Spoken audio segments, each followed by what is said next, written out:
বিসমিল্লাহির রহমানির রহিম। মাননীয় স্পিকার, যে বিষয়ের উপরে আমাকে ধন্যবাদ জানানো হয়েছে এই সংসদের পক্ষ থেকে, তার জন্য আমি আন্তরিকভাবে কৃতজ্ঞ এবং আন্তরিকভাবে সকল সদস্যকে ধন্যবাদ জানাচ্ছি। মাননীয় স্পিকার, এখানে মূল বিষয় এটি হচ্ছে যে বাংলাদেশের মানুষ আমাদেরকে দায়িত্ব দিয়েছে তাদের স্বার্থ দেখার জন্য। আমাদের দলের অবস্থান থেকে আমরা একটি স্লোগান ব্যবহার করি, সেটি হচ্ছে যে বাংলাদেশ ফার্স্ট বা বাংলাদেশ প্রথম।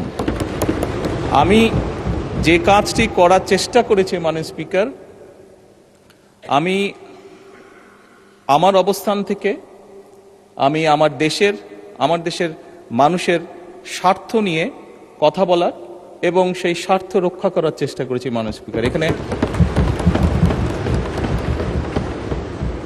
মাননীয় স্পিকার, এখানে আমাদের কারোরই কোনো ব্যক্তিগত কোনো বিষয় নেই।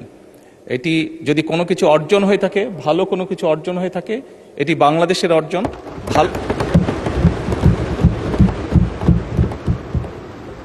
এই সফরের মাধ্যমে যদি দেশের মানুষের কোনো অর্জন হয়ে থাকে, সেটি এই দেশের মানুষের অর্জন মাননীয় স্পিকার। তবে মাননীয় স্পিকার, যেহেতু সংসদের সকল সদস্য, বিশেষ করে বিরোধী দলীয় নেতা, উনিও উৎসাহ প্রদান করেছেন দেশের জন্য, দেশের মানুষের পক্ষে কাজ করার জন্য, সেজন্য আবারও আমি আমার ব্যক্তিগত পক্ষ থেকে সকল সদস্য, বিরোধী দলীয় নেতা সহ সকল সদস্যকে আন্তরিকভাবে ধন্যবাদ জানাচ্ছি। ধন্যবাদ।